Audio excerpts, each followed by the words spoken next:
Good evening, Liverpool fans, and welcome to the post-match pint from Hotel Tier in Anfield. Fucking get in! Liverpool have just won 5-1, the top of the league by 9 points. They just took the piss out of Arsenal. We're going to win the league, aren't we, Steve Graves? It's terrifying, but yes, I think we probably are. Which is. We keep saying this on the video. That's all you want. We've been saying it for ages, haven't we? To be fair, and some of us longer than others. But it gets harder and harder to see how Liverpool don't. And you've got to say we're up against one at least really good side in this race who are still there, who gets to play us next week. So fair enough. But right now, how do you live with that? How do you live with them? What do you do? This is a good side we played today, and they look like a good side at times as well. It's a nice goal. And nowhere near. Nowhere near. They couldn't lay a glove on us. It was a nice goal, Dan Austin. Nice goal that they score. There was absolutely zero panic in the ground from the fans, from Liverpool, from Klopp. Everyone just sort of went, nice goal. We've overloaded one side. You got caught out. Well done, boys. We're going to go and score 2 straight away and sort this, and that's what they did. They're supposed to be alright. That's how mad this is. We went into the game today not worrying about it. We went 1-0 down and we never worried about it, and we ended up absolutely annihilating them. And they're who we compete with. Yep. They might not be at the very top of it, they might not be Man City, they might not be Tottenham, whatever, but they're our rivals. They're a really big football club that's trying to win all the biggest honours in the game, and we've just humiliated them. And that goal goes in, and it's really well worked. Alex Iwobi was really good all night, I thought. And Maitland-Niles played well as well. And he scored that goal and no one's asked. It's like all the Liverpool players go back to the centre circle and the ground kind of resets and the atmosphere doesn't skip a beat, by the way, which is crucial. Yep. And it's like everyone just resets and goes, it's Sam because we're going to batter you anyway, because we know that we're well better than you. So yeah, you've done one good thing, but we're going to do loads of really excellent things, and you're not going to be able to live with them. And it's at the point now where we're stopping this. Because we're playing Man City next week, and Man City watched that today, and they're shitting themselves. They've got to go to Southampton and do something. They've got to do something tomorrow, or they're 10 points behind. And even if we do something tomorrow, they're 7 points, and they absolutely need to win that game, or it might just be over there and then. And Liverpool get to turn up and just go, you do what you want, we get to just do what we do and try and win the game the way we play. We're not worrying about anything. You're the ones who have got the pressure on your ear. You're the ones who have got something to handle. And it's just an incredible situation to be in. Every single time, every game we have here, you come out the ground laughing. Yeah. You come out like grinning beyond belief. You're hugging people you don't even know. It's just a brilliant time to exist in, and it feels like every week it's the pinnacle. Like, I can't believe this has happened again, and then every week they go and do it again, and they reset themselves. And I'm convinced that if you went in that dressing room tonight and said, listen lads, just can play Man City now, they've just got off the bus outside, you can play them, they can come on, and it can kick off in 5 minutes. I'm convinced that every single one of them goes, absolutely. I mean, I don't know about you, Steve, I had about 6 separate conversations with different sets of reds before the match, and all of us were saying, it's time for Firmino to maybe contribute a little bit here. And it seems maybe he heard it because he thought, I'll have a game tonight. I mean, he scored a hat-trick. One of them's absolutely sublime. And look, he's been contributing all season. He's been in a deeper role. He's been in a bit of a selfless role. But tonight you saw, again, what a class player he is. Firmino doesn't owe Liverpool. He doesn't owe us anything, but he played like he felt like he did. Yeah. And I think that's the highest compliment you can pay to him.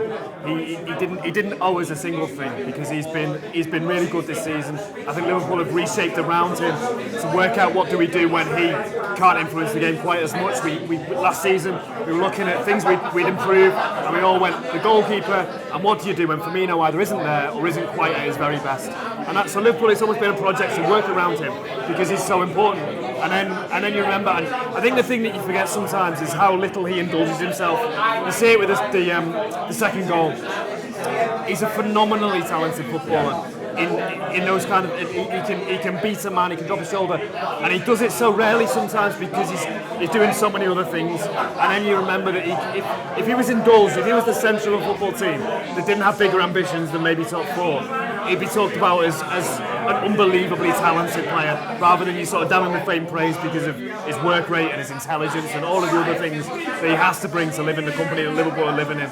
Is unbelievable, and I think that his quality, it's probably a rare game this season when the front 3 have all scored, and Liverpool are getting better and better, and there's more to come from footballers. There's more to come from him. There's more to come from Naby Keita, for example. There's more to come from Shaqiri. I think you look all around that pitch and you go, these are footballers who are building to something. They haven't peaked yet. I don't think we talked about peaking after the Newcastle game, and you went, well, maybe we peaked now. I'm not sure we have. I think we've still got gears to go through, and maybe that's the Champions League, and maybe that's in games to come. But there aren't many bigger games than the one that's to come in a few days' time. And how better place could we be for that right now? That's the really exciting thing. I think Steve nailed it there. That 20 games gone, Champions League to come back as well, obviously, and it's like you still feel like there's more to come from this Liverpool side. You still feel like there's more levels, and like how exciting is that? Because we talked over and over about being in City's head, and like you saw Spurs collapse today against Wolves, which was absolutely brilliant as well. And now all of a sudden Liverpool are looking down on everyone else, 9 points, just going, okay, like you don't appear to have many answers for us, and we've got more levels to go to, and we've got options from the bench, and our supporters are buzzing. I mean, what a time to be alive. That's what they'll be most terrified about, is that we're already so much better than all of them, and we can be even better ourselves. And there's loads of players who towards the start of the season didn't have much of a role. So Fabinho, Keita, Shaqiri, who are now coming to the fore and having more of an influence. And in the meantime, players like Jordan Henderson are getting a bit of a rest. They're not playing anywhere near as much football, and it just feels like it can get to the point where we really unleash in late February, early March, because everyone's fit, hopefully, there's no accidents or anything. Everyone's had an amount of games that means that they've got a bit of rhythm in themselves, but they're also fresh, and it's that combination of things that means that when you get there, you're in the perfect position, because last year we were brilliant, but by the time we got to the European Cup final, he pretty much had an 11 and he had no one else to pick from, really. And he'll be very aware that he doesn't want to get into that situation again, and he's managed it perfectly so far, with the way that he bedded in the new players, with the way that now they've kind of like taken on the mantle themselves, and Fabinho's playing more games, and Shaqiri's taken on an awful lot of responsibility on the pitch as opposed to just playing in the game. And again, we talked about squad depth at the beginning of the season, and we're saying that City was still ahead of us and stuff. Are they actually? No, I don't think they are. You look at the players that we brought on tonight. All did really well. You'd be happy for any of them to start at the Etihad on Thursday. You'd be happy for any of them to start in the European Cup final, never mind a regular league game. And have they got that? They're playing Zinchenko a fullback because Fabian Delph got himself sent off, and they weren't happy with Fabian Delph in the first place. Exactly. So, really, are they any better than us? Is there any more to come from them, do we think? I'm looking at them and thinking, from a psychological point of view, they're a million times weaker than what we are. And in terms of their squad at this moment in time, I think they're an awful lot weaker than us as well. I genuinely, from a logical point of view, I don't see, if you're a challenger to Liverpool, what you base your argument on. If you're going into a dressing room and you're Tottenham manager for their next game, what are you basing the fact you can win the league on? How are you telling your players that you can win 10 more points than Liverpool between now and the end of the season? Where's the weakness in Liverpool? Or where's your overriding strength that's better than Liverpool? It's nowhere. And I think every manager in the league, every player in the league is watching us and just can't be arsed dealing with it. And I think the more that happens, the more teams are going to turn up to Anfield and just not bother.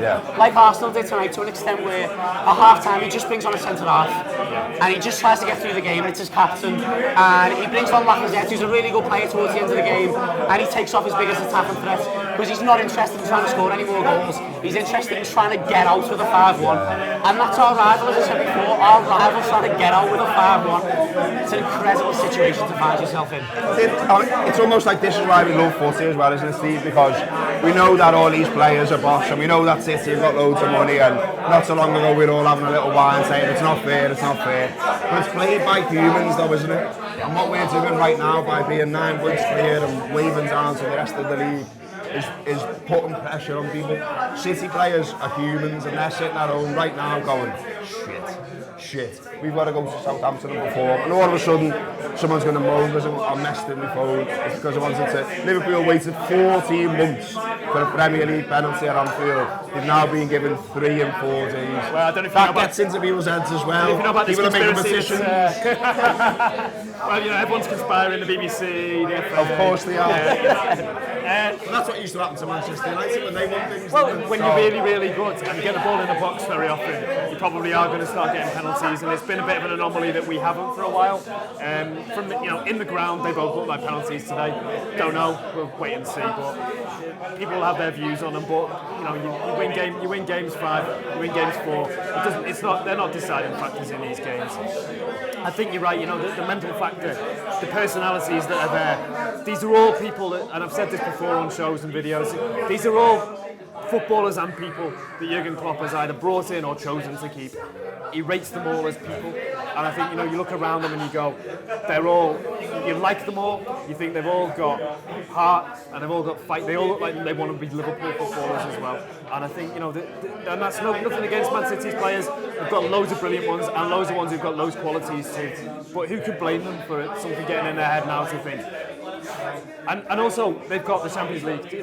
That's a thing to go, and Spurs as well to go. And maybe we just try. Maybe this is what we do this season. This is what our thing is. And for us, we'll try and do both. But right now the league looks like it's ours. Did either of you get onto the scoreboard, by the way? Arsenal scored, and it never ever registered on the scoreboard. Like it just said 0-0. And it was 2-3 minutes or whatever before Liverpool equalised. And I'm going, it still says 0-0, Gary. It still says 0-0. Well, that's the perfect exemplification of how it didn't make a difference. It didn't matter. It didn't matter. And the first thing, it went from 0-0 to 1-1. And it was whoever's in charge of the scoreboard, well, it was just I'm not going to put that on, because I'm going to put another one on in a minute. And then they just put 1-1 on. In terms of performances on the pitch from Liverpool players, the thing that I like to do now is give me a top 3 each. Dan was too giddy to do it the other day, so I'll start with you, mate. Give us a top 3 out of the Liverpool side tonight. Firmino and Wijnaldum for me are the 2 bankers, because I think Wijnaldum was absolutely fantastic. Brilliant, man. You see him in games like this, he must come away bruised and battered, because he just puts his body in all the time. Super. It's absolutely unbelievable. A third, I thought Mane was brilliant the times on the game. The first half is absolutely sensational. His goal is brilliant from Roberto and Salah. For him as well, his finish, it has to go high. It's perfect. So I'm going to go for them 3. The first 2 absolute bankers, and then the third, everyone else, you do a raffle, because they were all brilliant. What do you think, Dan? I'm going to agree with the first 2, certainly. What I loved about Firmino's second goal was how he seemed almost apologetic about it. Like, he gets given the ball and he's looking for the pass all the time. And then he realises that the defenders are marking the passing lanes and not him, and he goes, I'll just score it myself then, sorry lads. I couldn't get it to you, I'll just have to put it in myself. And I'll be 4 men by not really doing an awful lot, but just they're so scared of me, I'll just bury it myself. That was brilliant. Wijnaldum, this is the kind of game that people used to talk about, Gini Wijnaldum going missing him. That he'd play very well against smaller sides, and then in away games and starts against big teams, matches against big teams, he wouldn't have an effect on them. And he absolutely ran that like it was the easiest thing in the world. He's playing against some really good midfielders there. People have been telling me all season about how good Lucas Torreira is, and he didn't get a kick because Wijnaldum held him off at every opportunity. He was fitter, he was stronger, he was technically better on the football, he was quicker to every second ball. They couldn't deal with him. He was like a one-man midfield on his own. That's not to say that the others weren't playing well, but they couldn't deal with Wijnaldum, never mind the rest. And third, I might go with the goalkeeper, because the pass, I was saying ago, I think I've seen 3 of the best passes of my life tonight. There's the Alisson one for the penalty, there's the Jordan Henderson one second half with the mad sort of facing the wrong way, side foot volley that puts someone in on the left hand side, and there's the diagonal sort of 50-60 yard ball from Robertson that sets up Salah to play in Mane. But the goalkeeper, having someone that's an attacking threat when you've been defending is incredible, because we go there from being under the cosh a little bit towards the end of the first half. He comes out and makes a fairly good catch, and within 6 or 7 seconds we've got a penalty. The confidence to do that. Exactly, the confidence, the quick thinking and intelligence, but also the sheer quality to be able to pull it off. Because I don't know what it looked like on the telly, but we were behind it in the ground in the Kop, and he's got to put it through a fair few players there that are sort of like coming off either side, and he's got to time it right for Salah to be able to run onto it. It was absolutely pristine. I thought they were all brilliant, but that's just something that sticks out, so I'll give them the top 3. There was we sort of touched on it, but there was loads of little sort of flicks and tricks and lovely little bits like that when you watch it back you'll see again. But at the same time, and I know we touched on it, but we've just beaten Arsenal 5-1. We're not out of December and we're 9 points clear at the top of the league. And yeah, there's bits of the game where you go, we didn't do that well, we didn't keep the ball that well. You know, Arsenal had more possession. You know, Robertson maybe didn't have his best game ever. You know what I mean? And it's like, this is mad. Like you can pick at them and they've won 5-1. You can look at the second half and not much happened. You know, there's a couple of really good chances early on, and then the penalty, and after that, really, Liverpool. I think quite rightly. I think I'm sitting there going, get storage on, because I'm saying that for minute one, to be honest. But I think he's absolutely right not to, because he brings, if you bring on storage, you've got someone who's desperate to get his goal, and that's fine, and that's exactly what he should be doing. But I think the manager at that point, he does just go, right, we can shut this down now. And it may be a little bit of a dress rehearsal for at least the way we could take the City game. We could play like that with the extra midfielder and a little bit of security, and the idea that we draw this game, it's done. I don't think he will necessarily, but I think he might want to keep his players on their toes. Or, for example, if we get to 1-0 against Man City, then that might be what he wants to do. So I think he wanted to have a look at them a little bit in a kind of a half when not much happens. I think maybe you just like spinning it because you're so happy, and everything we do, everything he does now seems like it's planned. It seems it seems like it's pre-planned. Maybe not, but I think that Liverpool just look an absolute class apart from Arsenal today, and the gap between the game at Arsenal, which was not long ago. Was it October? It was early November. November? Yeah. It's crazy. That's last month. Yeah. Last month, Liverpool opened. And they're miles apart. Liverpool were good at Arsenal, I thought, and should have won the game. But the distance now that's opened up between the two sides, for no real discernible reason, not like Arsenal, they've got a little bit worse, but they've not dropped off a cliff. And Liverpool have just gone, and they are a distance ahead of them now. This time last year, Liverpool were 20 points behind Manchester City. This time this year, Liverpool are 10 points right now ahead of Manchester City. They obviously play Southampton tomorrow. What a year we've had, what a night we've had. Liverpool are bosh. 31 games now at Anfield unbeaten. Liverpool take the piss. Liverpool take the piss. Liverpool take the piss. Liverpool take the piss. Liverpool take the piss. That's been the post-match pint.